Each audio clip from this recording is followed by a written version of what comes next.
Hi, everybody. Before we get to another great interview, the Too Opinionated podcast could really use your help. And it's easy, it's free. IMDb, which is the entertainment database, imdb.com, named us a top 100 podcast. We came in at number 82. That's a big deal because there's 15 million podcasts and growing. So to be named to anybody's top 100 list, pretty big deal for us. And the way you can help is to go to imdb.com, look up the Too Opinionated podcast, and that's it. Just bringing our page up. That traffic really helps us out. Our YouTube channel is MeisterCon Pod. All we ask is that you subscribe. It's also free, but that really helps us to attract these amazing guests that we keep bringing on the program. And that's it. 2 easy ways for you to support us, and we would really appreciate the help. Now let's get to that interview. Great. Hi, everybody. Welcome to another edition of Too Opinionated. I'm so excited today. I've got author Aviva Rubin with me. So welcome, Aviva.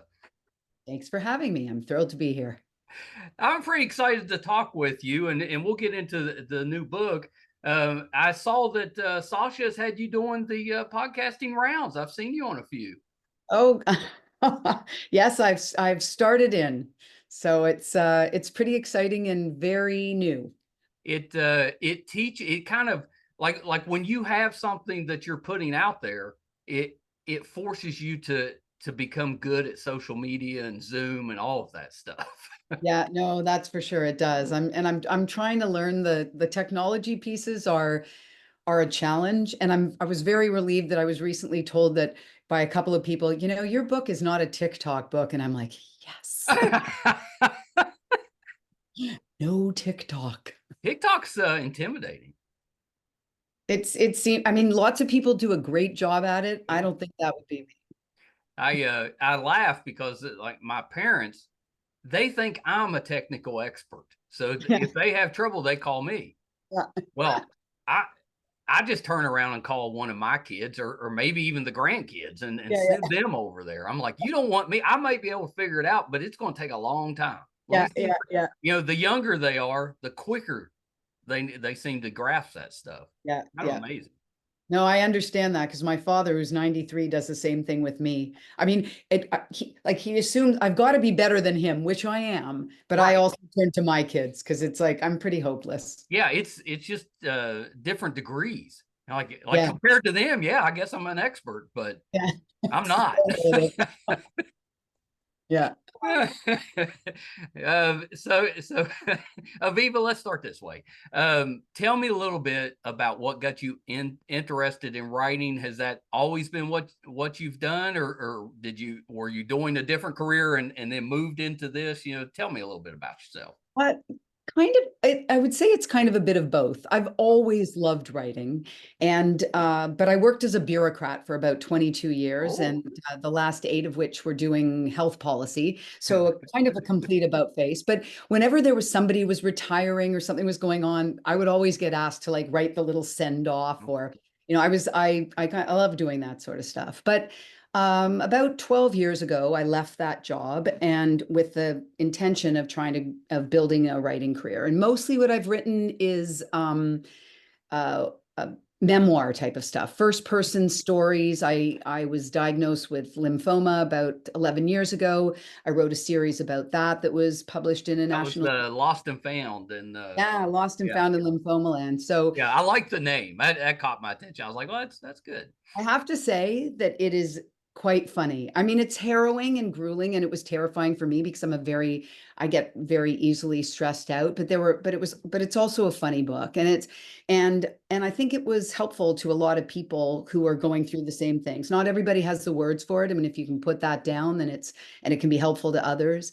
That's great. And then I wrote stuff about parenting. I've written things about decluttering. I've written a lot of different things that got published, which is fantastic. A lot of first person opinion type of things. Yeah. But I've always wanted to write fiction, and I've been writing fiction in the background while I've been doing these other things. And I've been working on White for quite a long time. Yeah. So it's taken a long time to finish, and it's taken quite a while to get published. It's a not an easy topic. And not I think that a lot of people, not everyone felt that they could make money off of it also. And it is a business, I guess, with agents and stuff where you want to you want something that's sellable. And yeah, so that's essentially how I got to where I am. I And kind of like that because you were basically just writing to help out, and then eventually turn that into a little career.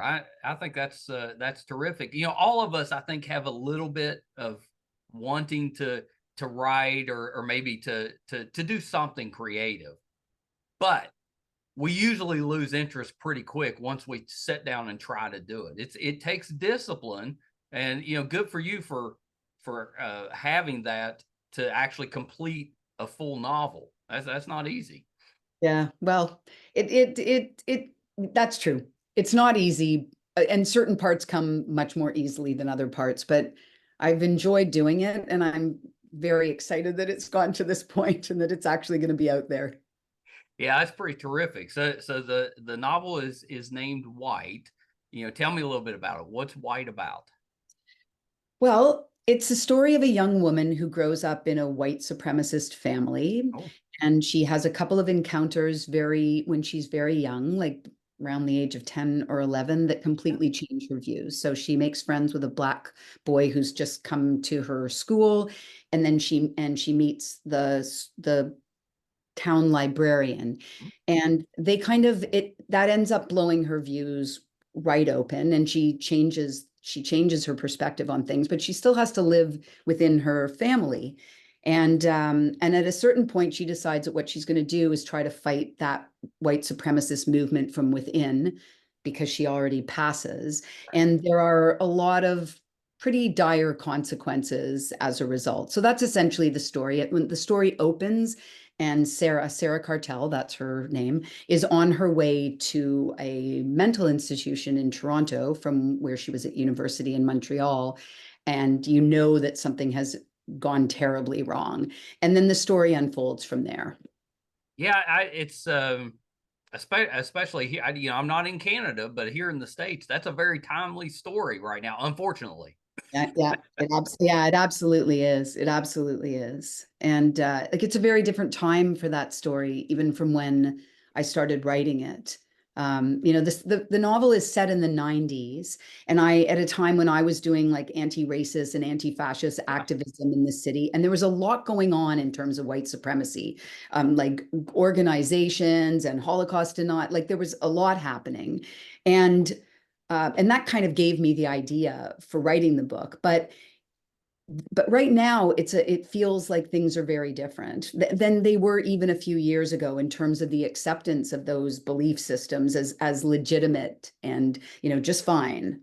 And that is right. a you know, Yeah, I think without getting diving into the politics of it too much, it's for multiple reasons.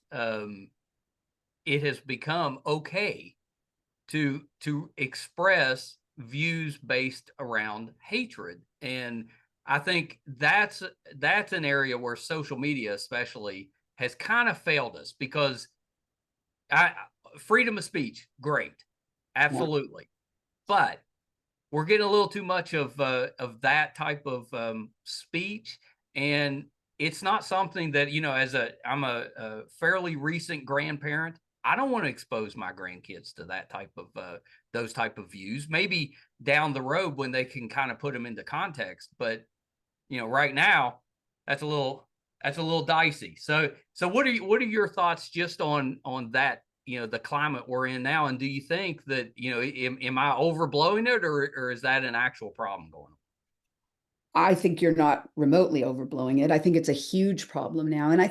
But I do think that what I try in the book to do as well is partially to understand where these feelings come from. And a lot of them come from deep fear, like fear of losing things that you've always just assumed you were entitled to. And, a certain kind of privilege that was based solely on, the color of your skin, Right. for instance, or the religion that you practice.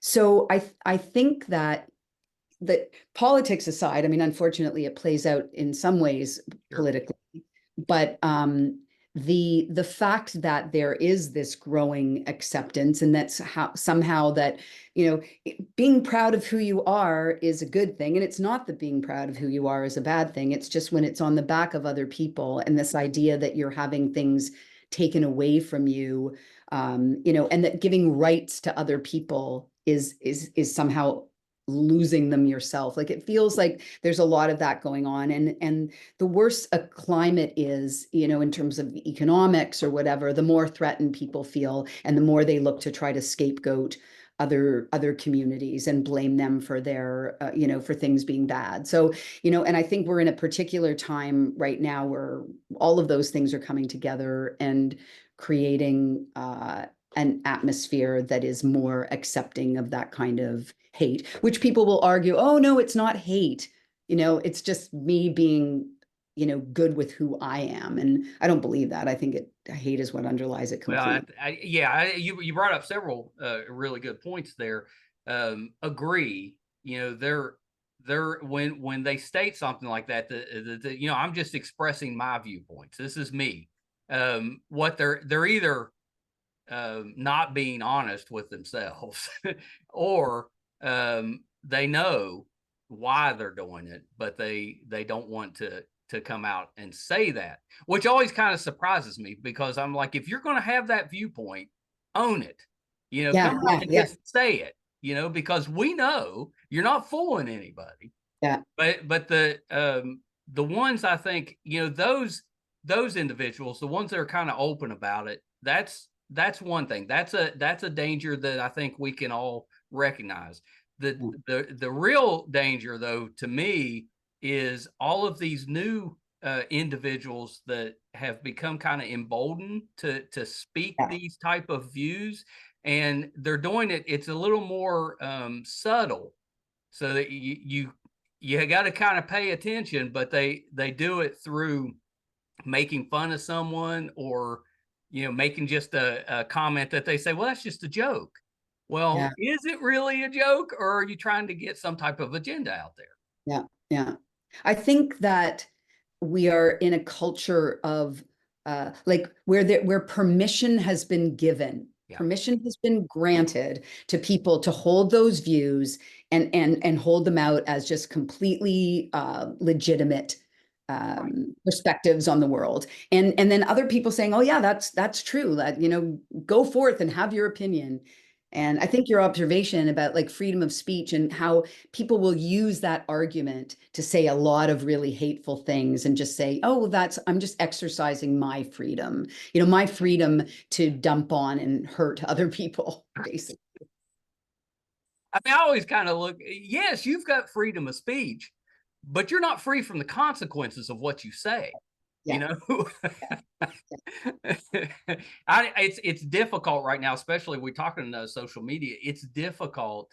I've spent the last several years, doing this podcast and kind of being out there in the public eye. So I've intentionally tried to avoid conflicts, and so I just let that stuff go. And it dawned on me at one point that that's not really the answer. I think when you come across those type of situations where someone is pushing hate, you have to call it out.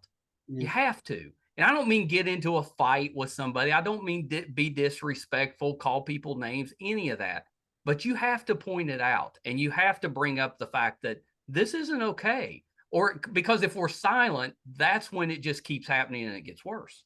yeah. No, I completely agree. It is a period that requires bravery. Like, that is an act of bravery to call something out. And it is often easy. And I've been in these situations myself where it's so awkward when somebody says something that's even towards me as a Jew. People have Yeah. have said, have made comments, and it feels so uncomfortable in the moment that you almost can't believe that that's what the person said. So Right.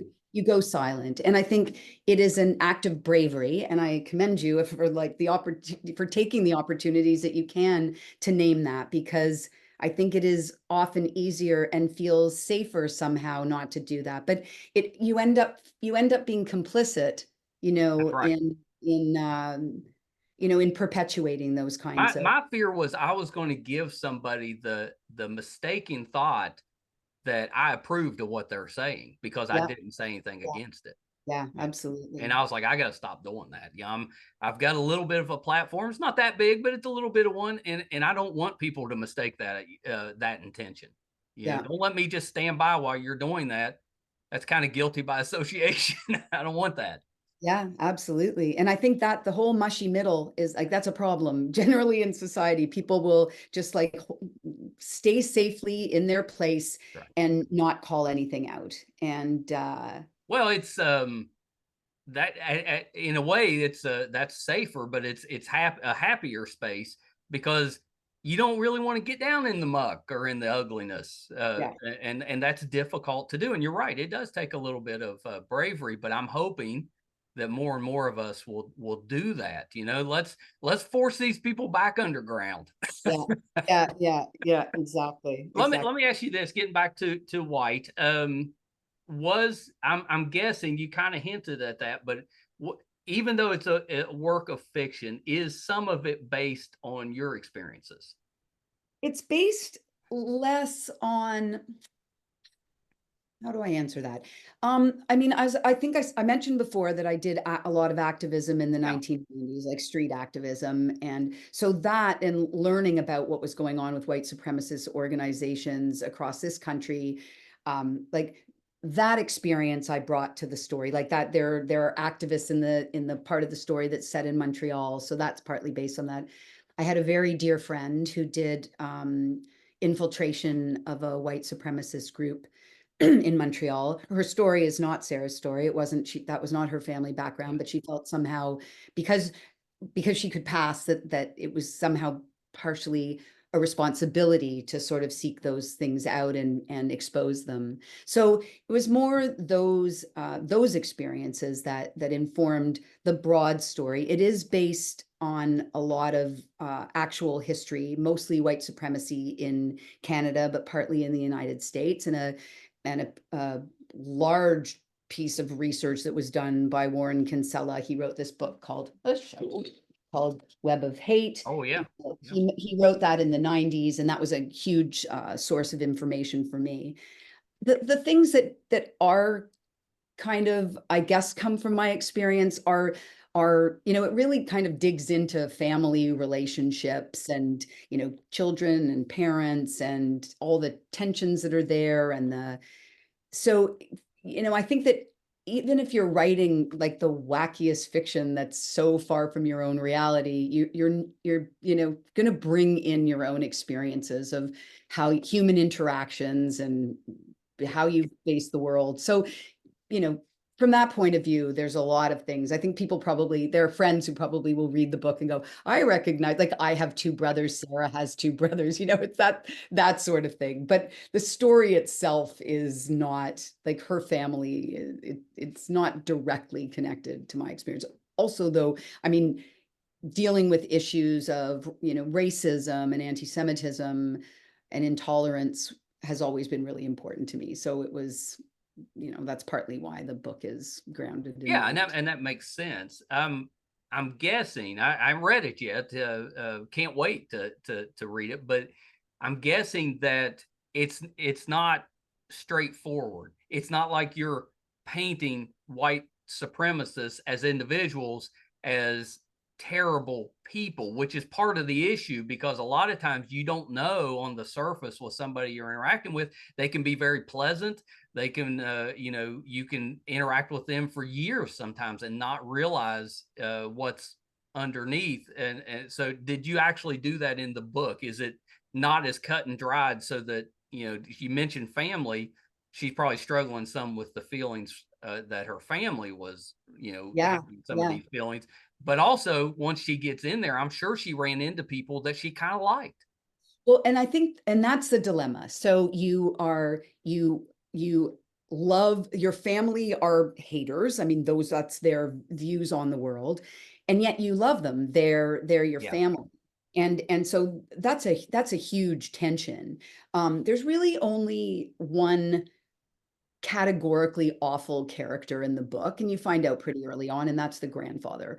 I've tried, and I try in other aspects of my life, and in this book particularly, to have nuance when I approach anything. I think that having black and white views, like to use the title of the book, is really problematic. And to just say these people are, are absolutely evil, Right. and these people are absolutely great or heroic is the wrong way to go. So I've really tried to, and in a way, I tell myself that this is why it was good that it took me this long to write the book.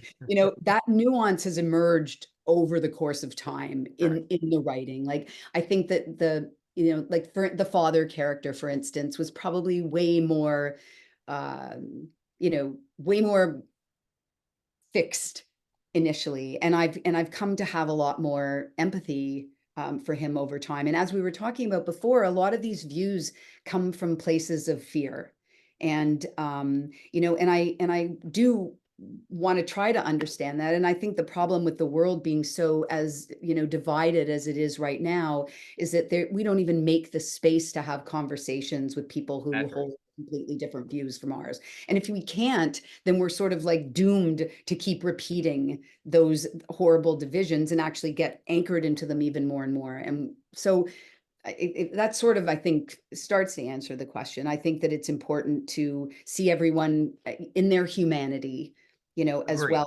Agree, because we're all kind of shades of gray, most of us. Absolutely. You know, Absolutely. all of us have done things in our lives we're not proud of. We've done things that we are proud of. It's complicated. For sure. And you can even, I mean, on so many occasions, I've read, stories in the media of people that I respect deeply, and been shattered by the things that you found out about them. Like, it's not just because somebody is like, has a certain political perspective or has done Right. really, like, sort of great things to, fix the world, does not mean that they are, in their core, necessarily even really decent, thoughtful, kind people. So, and we have to live with those disappointments all the time. Well, we run into that a lot with celebrities, sports figures. Those are Yeah. because we are admiring what they do, but we really don't know the person. And then when we find out about the person, sometimes that's when we kind of get our world shattered a little bit. It's the pedestal problem. Yeah, They just it like really is. topple. Yeah. And yeah. And I've also been surprised the other way, where you find out that somebody that you were just willing to write off for whatever reason, like does something to surprise you, and you're like, wow, that person is actually a That's great human, exactly right. I because we like don't. the grandfather part of that because I think a lot of us grew up with kind of a patriarch figure in the family, and sometimes that's great, sometimes it's not.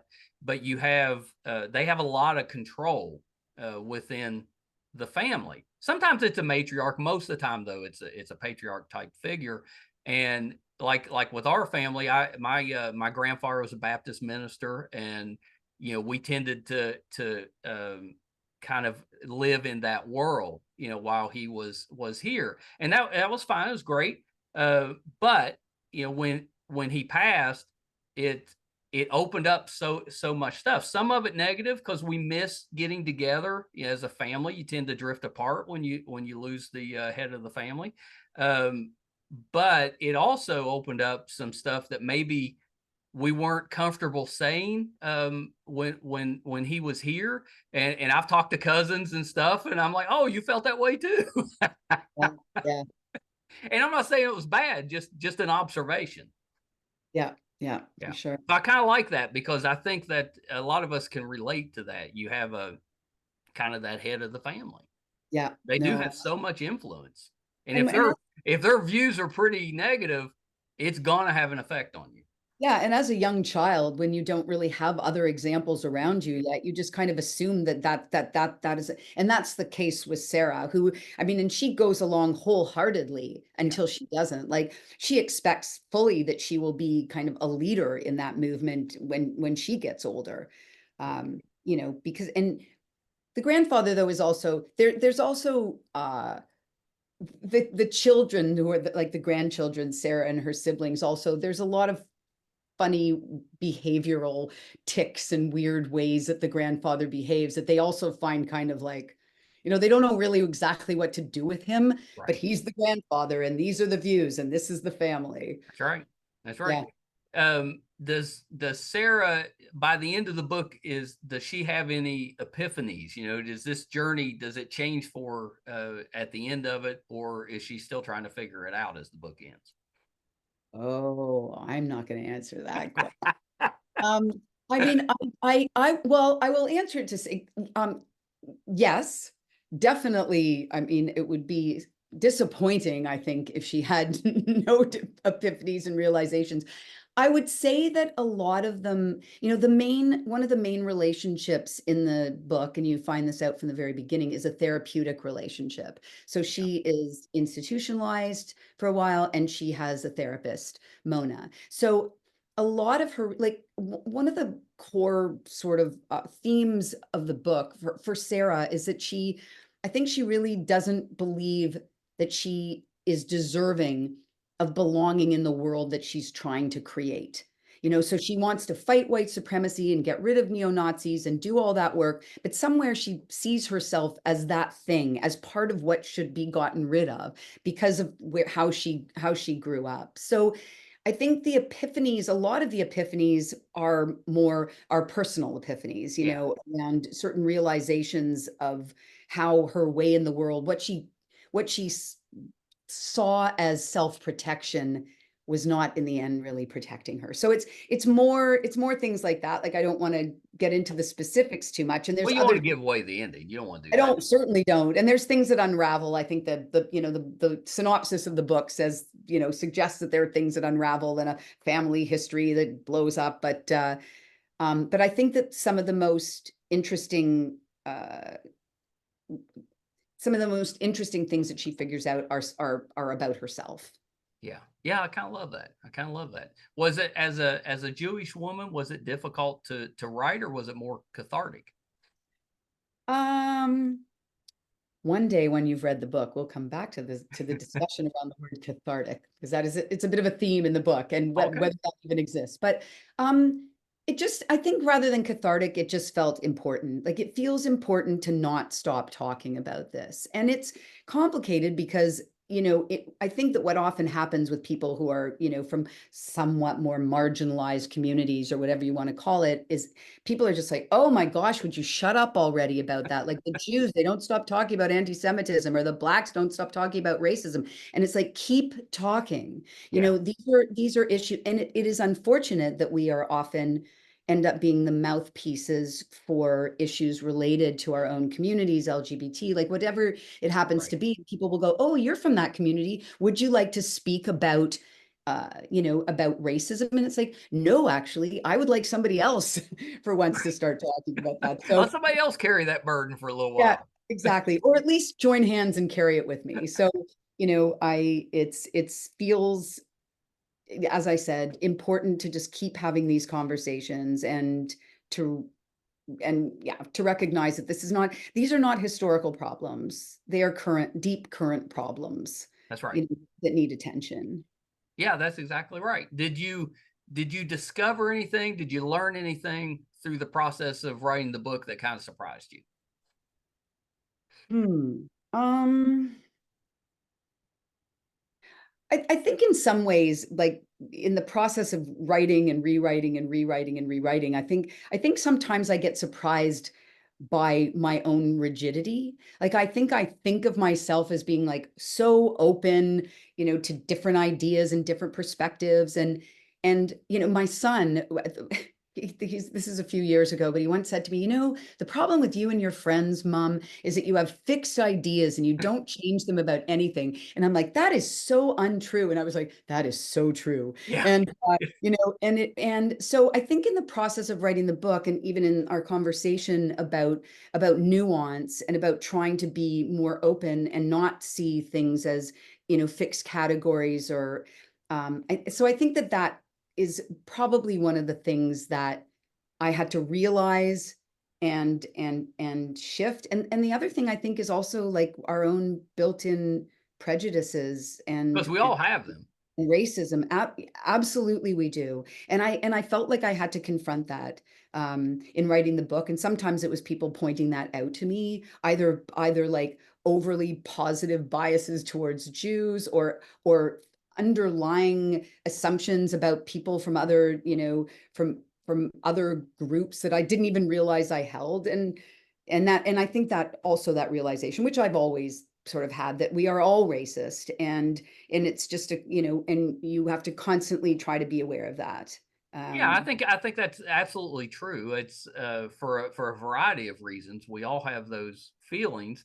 A lot of it is just environment, the way you were raised, that type of thing. Those are difficult sometimes to push back against. And I know with myself, I told you I'm a very routine person. I get into a routine, I tend to stick with that, and that's the way I am with everything. I've got in my head, I like this, I don't like this. yeah. I've tried, since kind of through this journey of the podcast that my son and I have been on, I've really tried to put those aside and just open myself up for different viewpoints, different ways to look at the world. And what I've discovered by doing that is it can be kind of joyful. It kind of brought back that love of finding new things, learning new things, meeting new people, and it's really spurred, this podcast forward. So I that's just a personal experience, but it surprised me how happy it made me learning and discovering new things. Yeah. And if you're open to that, and open even to people suggesting that, oh, maybe that's a little bit problematic, as opposed to I think people's tendency is to be very defensive. And I think We that's, all do that. a normal thing. But it's, if you're open to hearing things, and considering, and you'll actually consider them. If you're not open to it, you're not going to consider it at all. People can just blah, blah, blah away at you, and you're just like, I shut always down. say that with politics. I always say nobody really cares what side of the political spectrum you're on. Nobody cares, and you're not going to change somebody's mind. Yeah, yeah, yeah. We used to, and I'm guessing you probably did some of this growing up too. I've got fond memories of family get-togethers where we all get together and the grown-ups sit around the table and they just argue. They're just arguing over everything. And it gets pretty heated at times. But then when they're done, or when they get tired or whatever, they just get up and hug, and the next day they start up again. And it Yeah, always kind of amused me because nobody was actually ever mad. They were just passionate about what they were talking about, and they were open to at least listening. Now nobody really changed their mind, but they were at least open to listening to the other side. well, it's interesting because that's sort of the story of my entire life relationship with my father. Yeah. But but people did get mad. They just didn't stay mad. And the Well, interesting, that may be a better way to say it. Yeah, yeah, it didn't last. it's like They in the got moment it felt like yeah. so heated and painful, and Well, they as a lived kid, you're it. kind of like, ooh. Yeah, yeah, yeah. And in the end, too, we are little individuals in this massive system, and we want to believe that the things that we believe are, like, earth shattering and world changing. But I mean, the bigger thing is the being able to listen Yeah. to other people, as opposed to having your strong opinion that you're like, this is my opinion. Well, a lot of times people they're thinking about their response and not really listening to what's being Yes. said.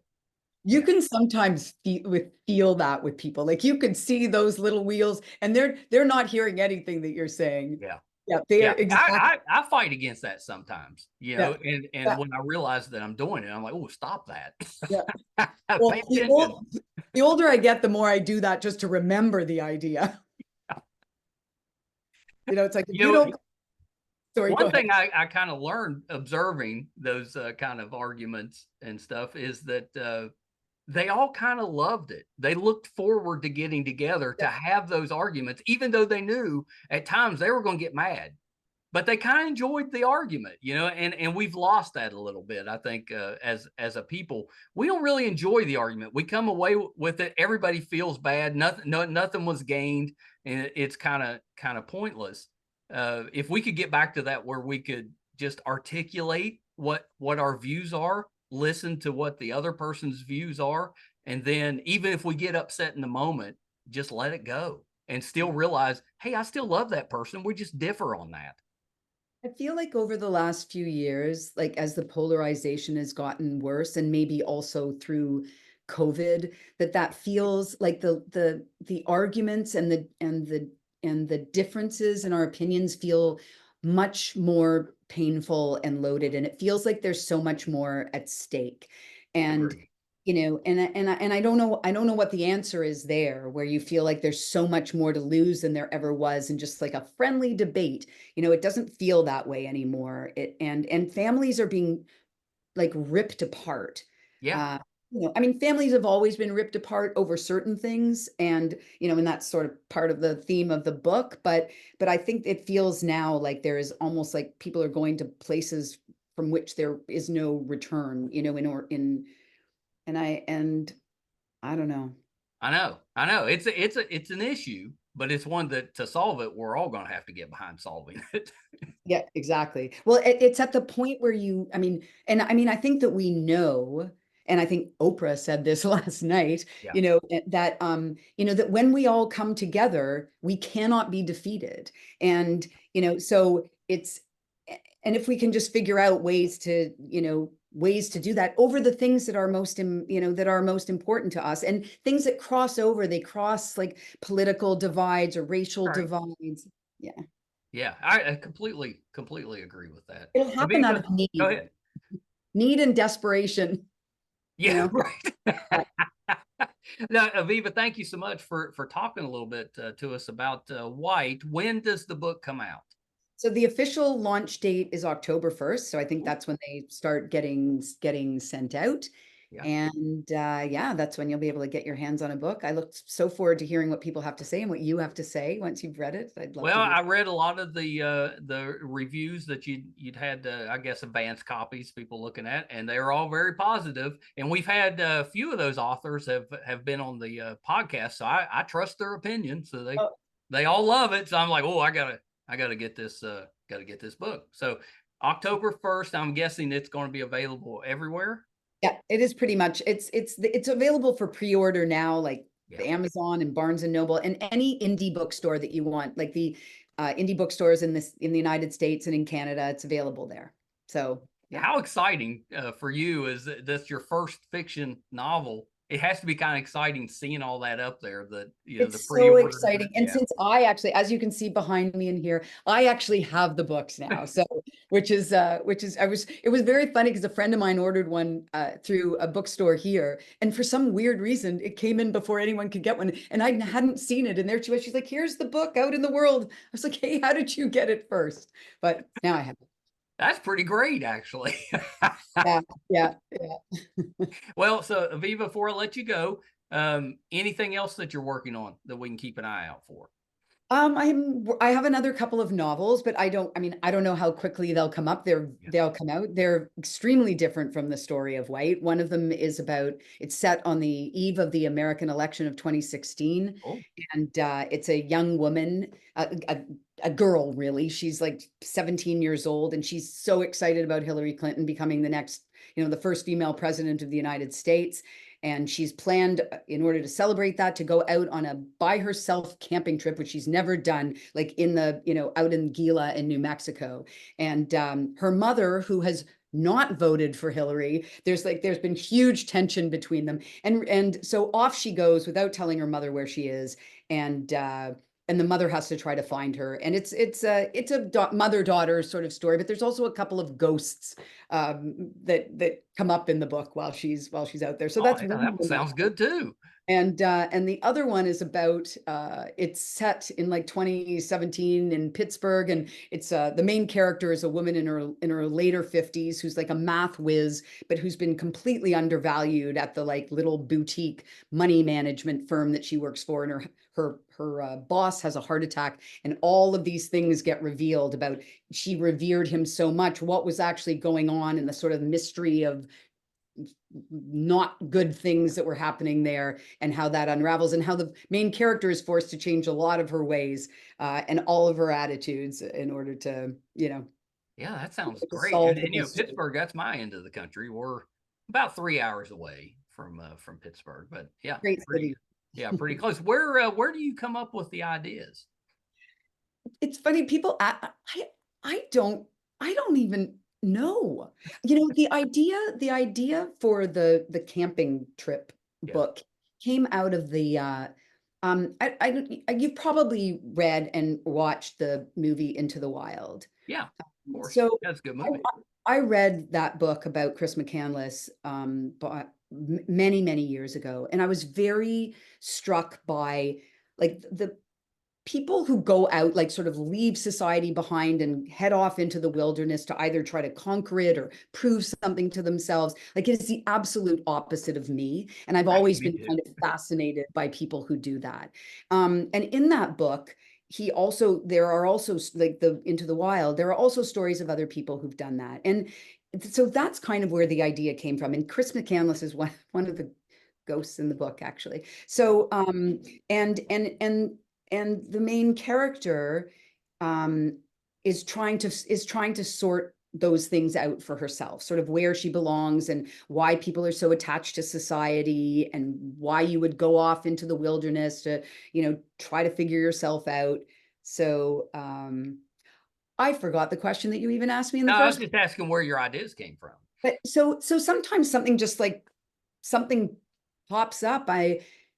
And I'm what I feel good about now is I'm a little bit clearer on my process. Like writing a first novel, thank goodness I'll never write a first novel again, because it was just like a meandering. I wonder where she's going to end up. I wonder what's going to happen. And now I know, like, try to start with a clear idea of where the book is going to go. It's a little bit easier that way. Yeah, I would think so. I know some people don't. I've talked to authors that they're like, I didn't even know where it was going to end up. Yeah, yeah. Will she live? Will she die? What's going to happen? Yeah, no, for sure, for sure. I mean, it's you want to leave certain things open. Sarah, the main character of White, surprised me constantly.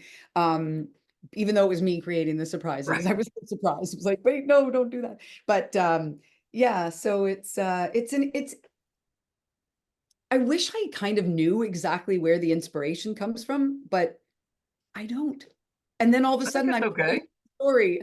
I mean, the Pittsburgh story is kind of a Me Too book Yeah. in a lot of ways. Like it's a personal Me Too book, in the sense that the main character has to realize her own problematic attitudes Right. towards women. And in that moment where things were kind of exploding all over the place. So, it's more broad themes that kind of get me started. And then I start like digging out a story Yeah, for. they're kind of narrowing it down. I Yeah, I like that. That's a good approach, I think. That's good. So Viva, last thing before I let you go, are you on social media? Do you have a website? Where can we find you? I am on social media, like even though I've fought it. So on Instagram, it's Aviva_Rubin_author. Okay. Really snappy. And really not snappy. I'm on Facebook at Aviva Rubin author, Yep. and I have a website, avivarubin.ca. Oh, very So nice. you Very can find nice. me at any of those places. Well, Aviva, thank you so much. I've enjoyed the conversation. I hope when you get the next one done, we can do it again. I would love to do that. I'll hurry to get there. Anyway, this has been fantastic. I really love talking to you. Thanks so Oh, much for thank having you. You're so welcome. Thank you so much. Hold on one second. Hope you enjoyed that. Aviva Rubin, thought she was just terrific. The book is White. It comes out October 1st, so you got a little bit of time. You can pre-order it now. Very timely book. It's a work of fiction, but obviously it's dealing with themes that I think a lot of us have been struggling with, and hopefully it helps with that conversation. I think it's going to be a terrific book. You know, people that I trust their opinion have read it, absolutely rave about it. So looking forward to checking it out. Doesn't sound like it's going to always be an easy read. Might be a little tough in parts, but really, really important work. So I really enjoyed that. Liked the conversation. Hope you did as well. If you're finding us for the first time, thank you for being here. It's hard to believe we've been doing this for 5.5 years. Today, I'm getting ready to put out episode 829. That's a lot of episodes. We normally put out about 4 episodes a week. You know, my opinion, we have had our guest list would hold up against any other podcast, any like a talk show, anything. I'm so proud of the guests that we have had on. You can find all 829 and counting episodes, audio and video versions on our website, meistercon.com. So please check us out there. Our YouTube channel is MeisterCon Pod. Please subscribe if you go there. Those subscriptions are free, but they really help us out. So would appreciate that. Thank you guys so much. Till next time. Bye, everybody.